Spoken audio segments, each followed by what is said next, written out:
The other thing that's going on today is that it is a huge strike day. Junior doctors on strike, teachers as well, 150,000 civil servants, Transport for London, warning tube passengers little or no service as well. And National Union of Journalists, NUJ members from BBC Local Radio and TV on strike from 11 this morning as well. Just focusing back on the teachers, it's thousands of teachers and college lecturers from the National Education Union that are walking out. Schools across Oxfordshire closed or partially closed today and tomorrow. It's part of an ongoing dispute over pay. If you are a mum or dad or you're looking after children, you'll know all about this today. It's hugely difficult if you've got to come to work and the children aren't at school but sitting at home.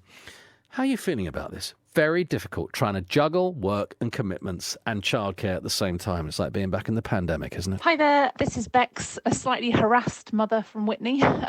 Finding it really difficult at the moment to deal with the balance between having children at home with the ongoing strike action and working from home full time and having two children in different schools. So I've got a 12-year-old daughter who's in year 8 at secondary school and my son who's in year 5, he's about to be 10.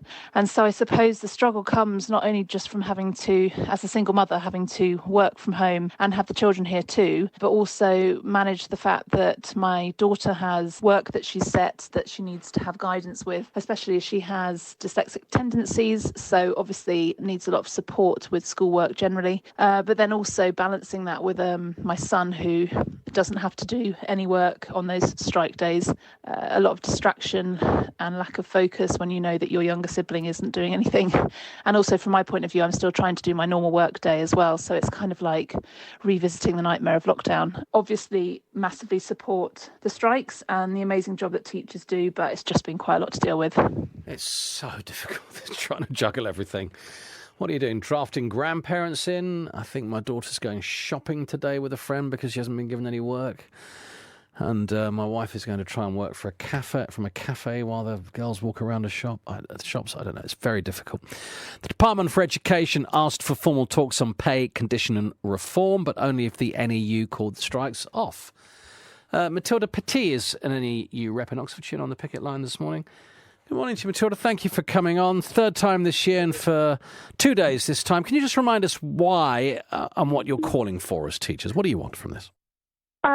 So we are officially calling for a above inflation pay rise that is fully funded. And for us, the key point is that it's fully funded because the reality is in our school today is we just don't have teachers anymore. They just don't want to do it.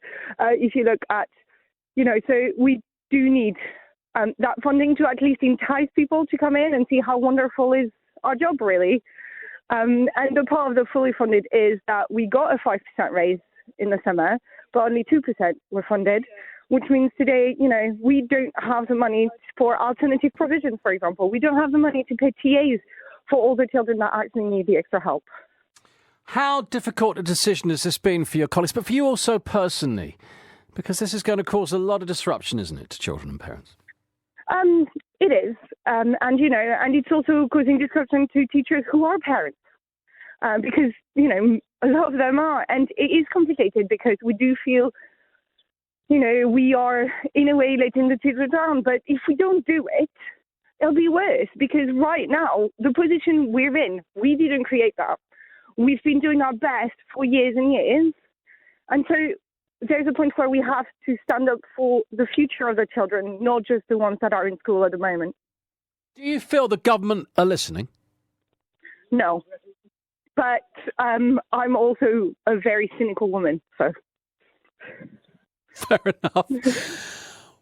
Well, can you park your cynicism for just 1 second? Well, you don't have to. What happens if they continue not to listen, as you see it, and there's no resolution? Will you just carry on with the industrial action? Well, we will have to become inventive, but, the point is the Scottish teacher kept on going, and they got something. So, it's quite just the ones that are in school at the moment. Well, Education Secretary Gillian Keegan says the government's already agreed to provide an extra $2 billion in school funding in England, which will take real-term spending on schools to its highest level in history. As I said a moment ago, I was trying to remember who's on strike today. To be honest, it's difficult to keep up. It is junior doctors, civil servants across 100 different government departments and agencies. Transport for London warning tube passengers little or no service during Wednesday's strike action by the RMT and ASLEF members.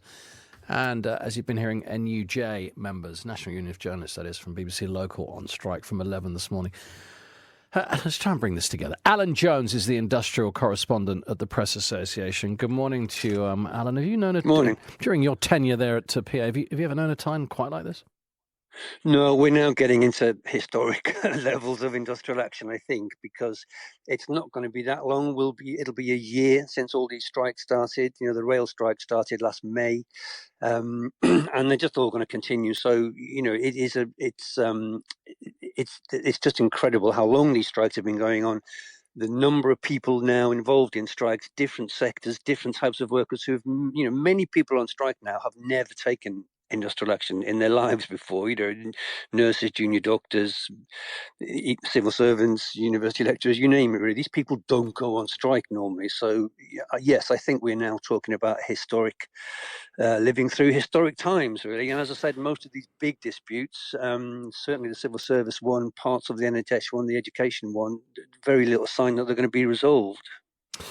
Is there a sense as well, do you think, from conversations you have, Alan, with some of these unions, that it's like in for a penny, in for a pound? If they can do it, then we can do it as well. It is empowering, isn't it, I suppose, for some of these unions?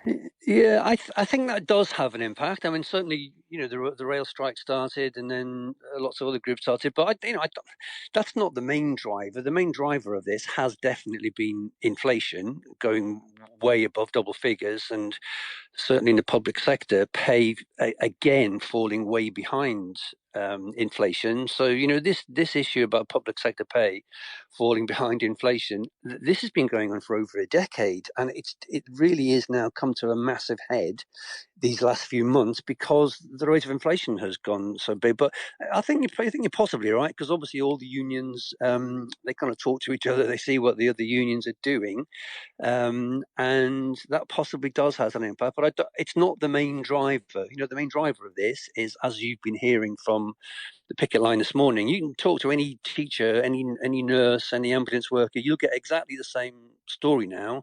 People are leaving the profession. They're not recommending anyone to go back into the profession, you know, which is incredibly worrying for these massive public services. And then we've got the budget coming up at lunchtime today after Prime Minister's questions. I mean, how significant is the timing? Do you think, are you expecting pay concessions for public sector workers, or has the Chancellor got his hands tied on this? I mean, obviously the unions want there to be a big announcement about public sector pay to tackle all these disputes, but I don't think there's any expectation that there's going to be any extra money announced at all for public sector pay.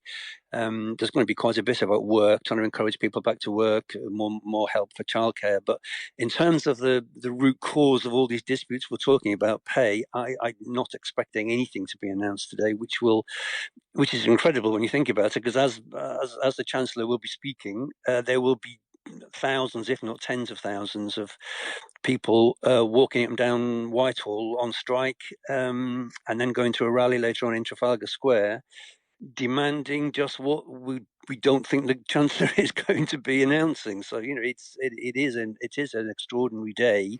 Normally we'd just be talking about the budget, but, you know, it's been totally, I think anyway, overshadowed by these big strikes. Interesting. Thank you very much, Alan. Enjoy your insights. Thank you. Alan Jones is the industrial correspondent at the Press Association.